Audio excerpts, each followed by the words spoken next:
Okay, so Kim, the night manager, went on maternity leave, and her husband's name is Sandy, right? So get this. Her replacement is a woman named Sandy whose husband's name is Kim. Wow.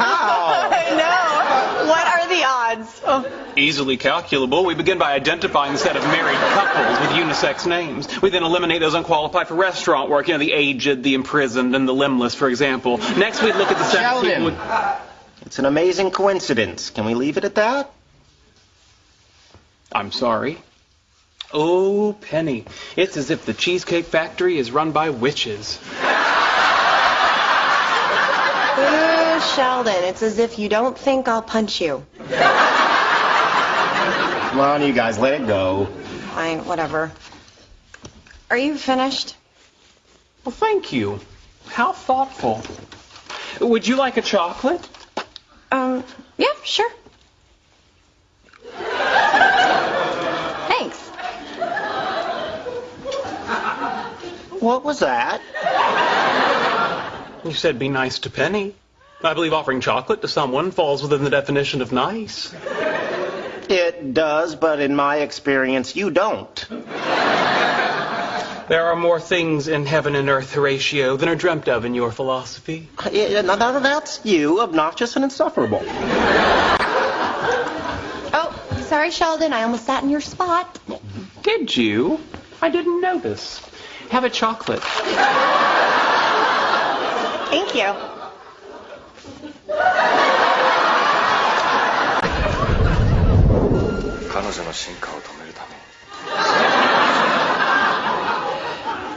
What's this cartoon called again?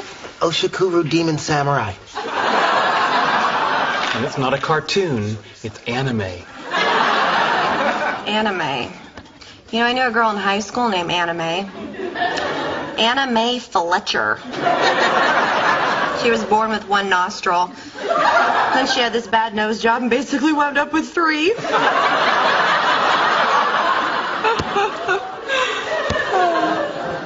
You're here a lot now. Oh, am I talking too much? I'm sorry. Zip. Thank you. Chocolate? Yes, please.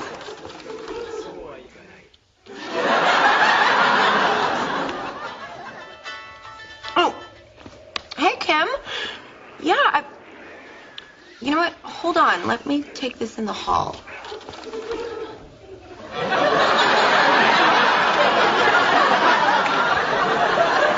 You'll never guess who they got to replace him with. Okay. I know what you're doing. Really? Yes. You're using chocolates as positive reinforcement for what you consider correct behavior. Very good. Chocolate? No, I don't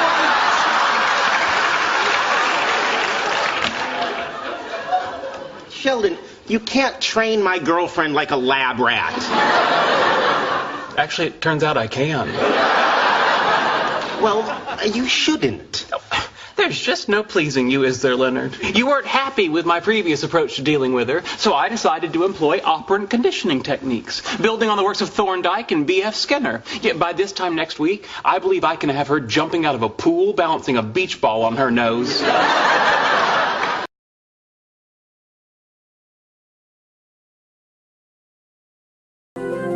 Los humanos lo hacemos. Los chimpancés también. Científicos de la Universidad de Parma han demostrado ahora que los monos recién nacidos también imitan gestos faciales como forma de aprendizaje social. Y lo hacen mediante las neuronas espejo que se activan cuando el animal ve hacer un gesto y luego él lo reproduce. El estudio se ha realizado con 21 monos rhesus de distintas edades.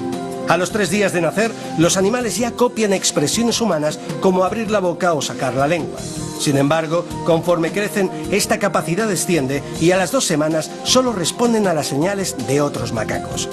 El hallazgo demuestra que la mímica no es exclusiva de los grandes simios y que surgió en la evolución mucho antes de lo que se pensaba.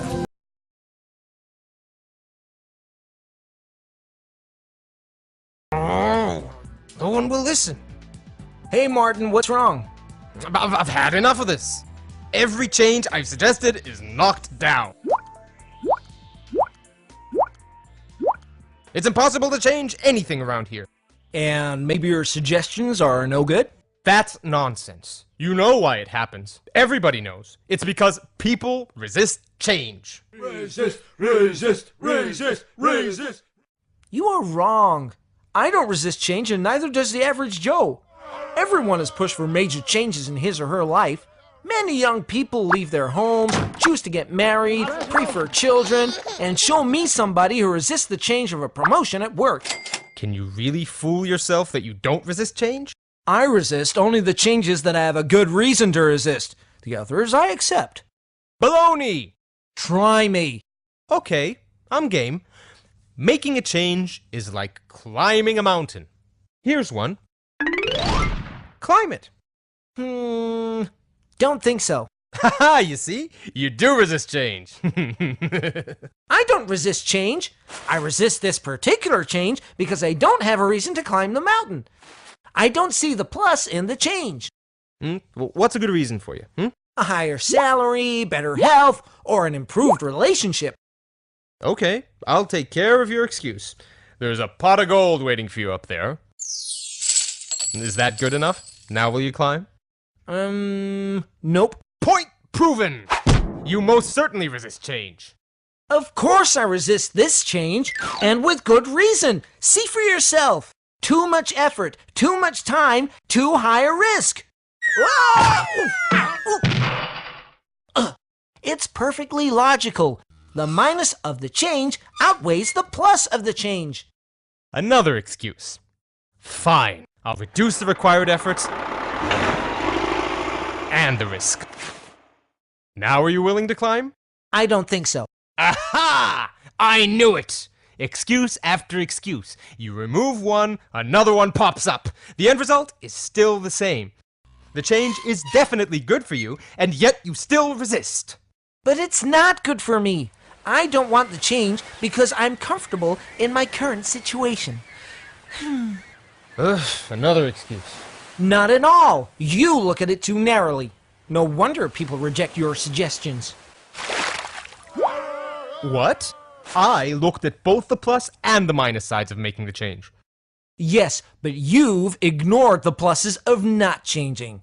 I like my profession. I like the city I'm in. I like my style of living. I like my mermaid. But she cannot climb the mountain with me. You've just proved my point. Maybe you justified it logically, but at the end of the day, people will always resist change.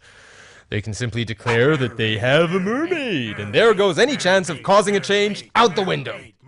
I'm not looking for excuses, but unlike you, I'm not in love with your suggested change. I'm more objective. Oh, so you're Mr. Objectivity, huh? The guy who only looks at the plus side of staying the same? Aren't there minuses as well? I guess there are. Think of situations that if things stay as they are, alligators will bite your ass off. Your firm may go bankrupt, or your spouse may ask for a divorce. And for all the nerve! Or your health will decline drastically. Aren't you fighting alligators? Constantly! Sometimes I feel that the people I try to convince are so busy fighting off the alligators that they should be climbing the mountain even if there is no pot of gold waiting at the top.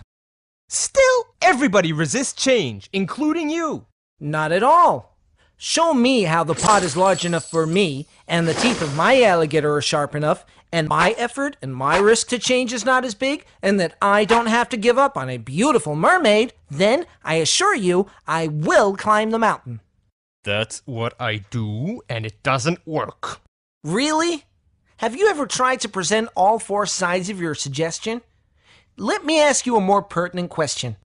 Did you figure out in advance what the pot is for the person you're trying to convince? Not your pot, but his or her pot. What is his or her crutch? What are the alligators and the mermaids for the other party? I guess not. There you go. Also, when you concentrate on one aspect and the other person concentrates on another, you are bound to miscommunicate. Looking at all four factors and doing it from the other party's perspective sounds like a lot of preparation. Are you sure it'll pay off? Not if you believe that people are programmed to resist change, or any change. I guess I'll never know unless I give it a try. I'll let you know how it went. But Paul, I see how it might work for convincing an individual, but it won't work when trying to introduce a full-scale organizational change, with the collaboration of so many people is needed.